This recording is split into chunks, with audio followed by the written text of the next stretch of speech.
Some odd reason my mic strength changed. It's actually better, so I don't have to sit up on it.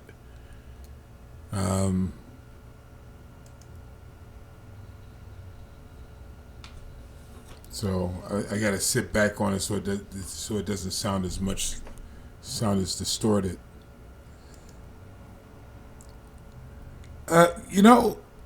Leadership matters. I've had the good fortune to be under leaders in different areas. One of the greatest leaders that I've ever served under was Richard O'Gorman when I was working in finance. Richard pretty much told me how to become successful, and to the best of my ability, I did what he told me to do, and I became successful. Now you can't give Richard all the credit because there's a God factor to all this. But Richard was a great example of me becoming successful. Pastor Larry Madison at Cottonwood Church, when it was Cottonwood Christian Center, and I went to the School of Ministry, teaching us how to dip into the spirit world for real. At least it was real to me, because I had never experienced anything like it. And to the best of my way of thinking, I kind of live there, and I like it. I love it.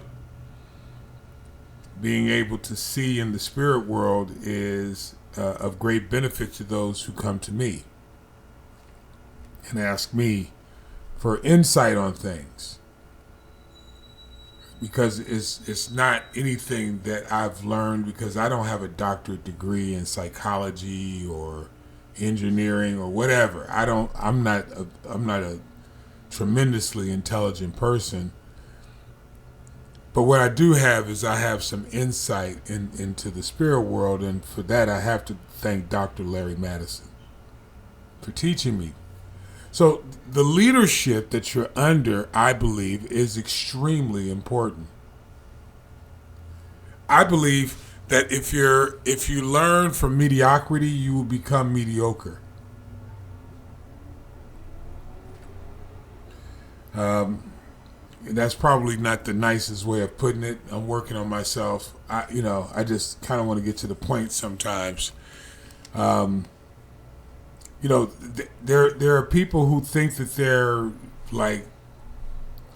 but they're the fruit of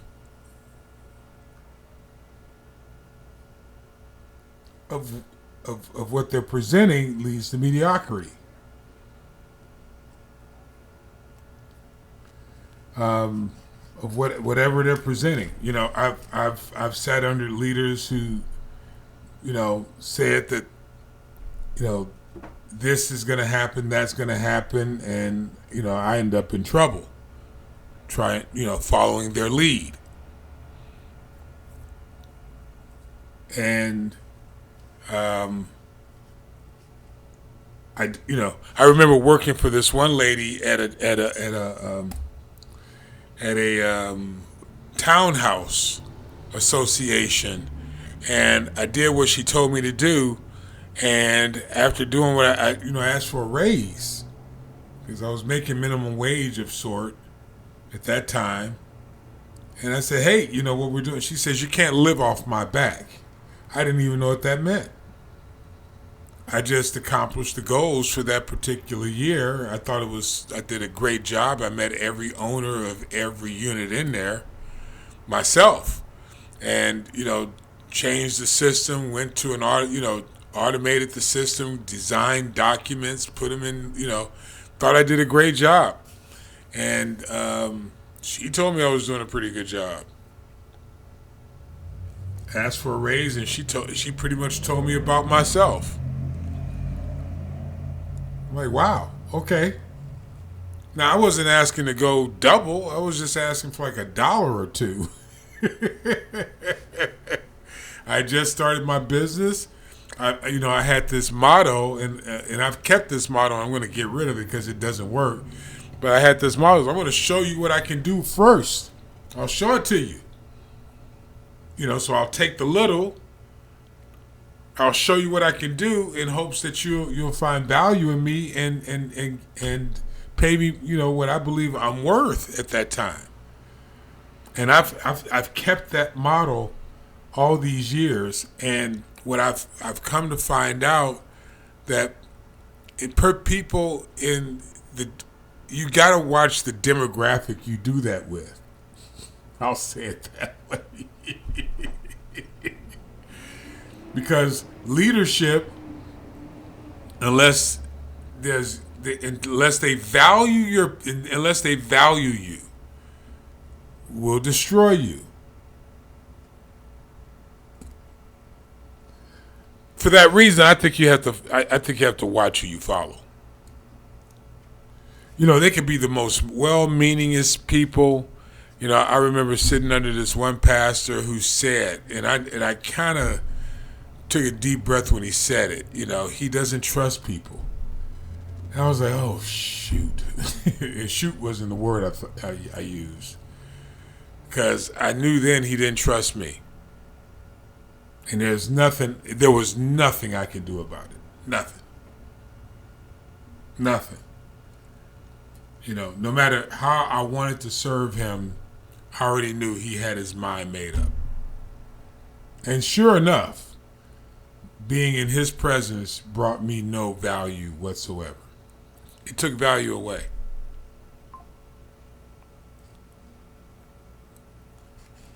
I know that another guy, he says, things rise and fall on leadership.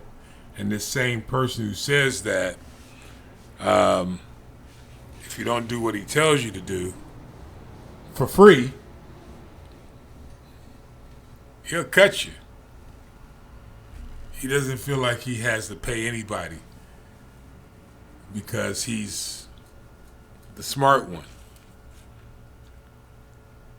In truth, he feels like you should be paying him to help him with his vision. Leadership. If you're not careful, you'll fall into the trap of following the wrong leader and not being able to get on the ark. The reason why I'm focused on this is because in Genesis chapter 7,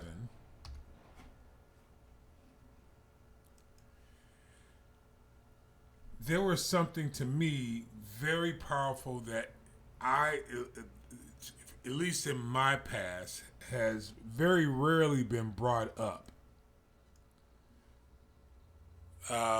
in preaching or teaching the word that I would like to focus on, which is Genesis chapter 7, verse 1. And the Lord said unto Noah, the part that's coming, come thou and all thy house. Now, simple statement, come thou and all thy house into the ark. For thee have I seen righteous before me in this generation. I read that correctly. For thee have I seen righteous before me in this generation.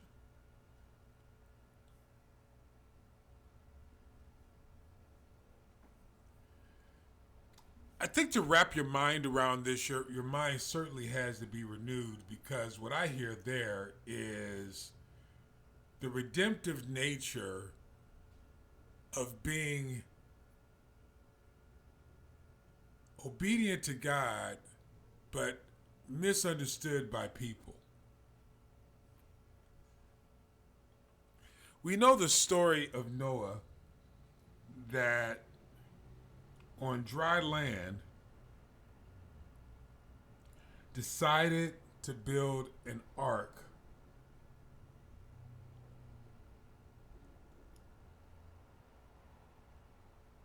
make all these rooms, take all these animals and insects, and put them inside the ark, male and female, bring them in by 7, and nothing's happened. His family, or those of his household, under his leadership, followed him. We don't hear any of the backstory about how they felt about it and all this other stuff. And I personally believe it's because it doesn't matter. I think what matters is the obedience of his household working with him. And hear me on this, to move something forward that they don't understand.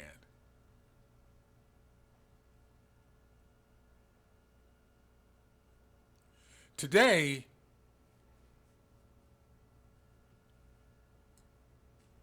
if people don't understand it, they don't follow the leader. I believe that maybe they didn't quite understand, and that's just Paul Dozier. That's a study to show yourself approved. But God was speaking directly to Noah that he was ticked at the lack of obedience, the lack of discipline, the lack of the nature and character of God.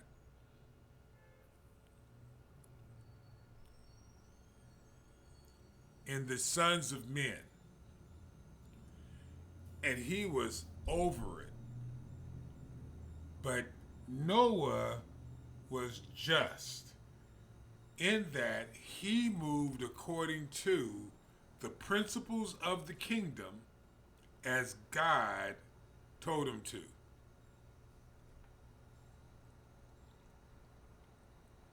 That's the way I see it. There were a group of people that didn't, and that was the majority of the people. And then there was a group of people that did.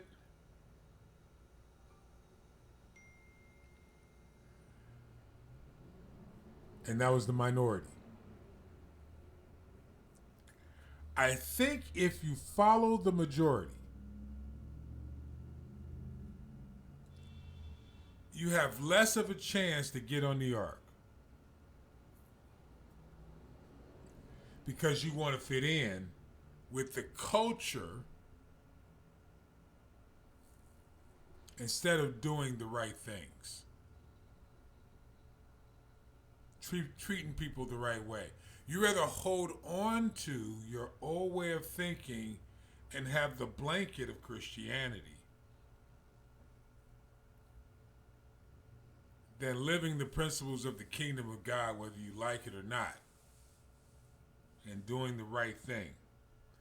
I believe Noah was righteous because he just did the right things. He was obedient. He was disciplined. He obviously wasn't perfect. As you'll read later on, when he got drunk and all this, none of us are perfect. We're looking for maturity, not perfection. I'm certainly not perfect. But he did what God told him to do, and because he did what God told him to do, and this is the part, he focused more on preparation for the opportunity than focused in on the opportunity. Leaders spend more time prepping. And even when the opportunities come, they're prepping for the next opportunity because the preparation attracted the opportunities themselves. Yeah, it's all about the preparation. It's all about the level of obedience. And when you're doing it, there is no reward. There's only cost. There's only cost. There's only cost when you're listening to the voice of God. There's a pouring out of there's an expense of effort and focus and repentance. But when the opportunities come, you're prepared because you've laid the groundwork to receive the opportunities themselves. I believe that's what happened to Noah. I believe he laid all the groundwork. He of all the fowls in verse 20 of chapter 6, of all the fowls after their kind, and the cattle after their kind, of every creeping thing of the earth after his kind, 2 of every shall come unto thee to keep alive. And take thou unto thee of all food that is eaten, and thou shalt gather to thee, and it shall be for food for thee and for them.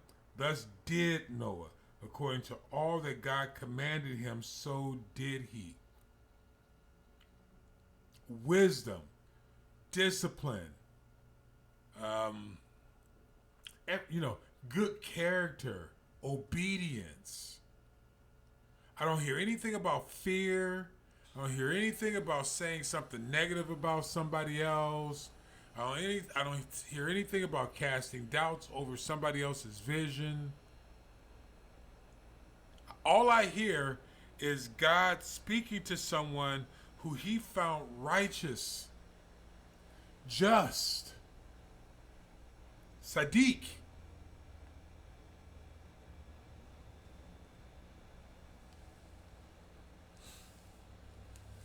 And because of that, and because of his leadership, his whole Bayath, or I think that's how you pronounce temple, Bayath, was able to take part in the saving grace of God. His whole household, his whole dwelling. Because of the preparation, they were able to take advantage of the opportunities. There are so many people looking to get rich, and even if they got rich, you got to wonder, what are you going to do? What are you going to do? What more than what you have do you need?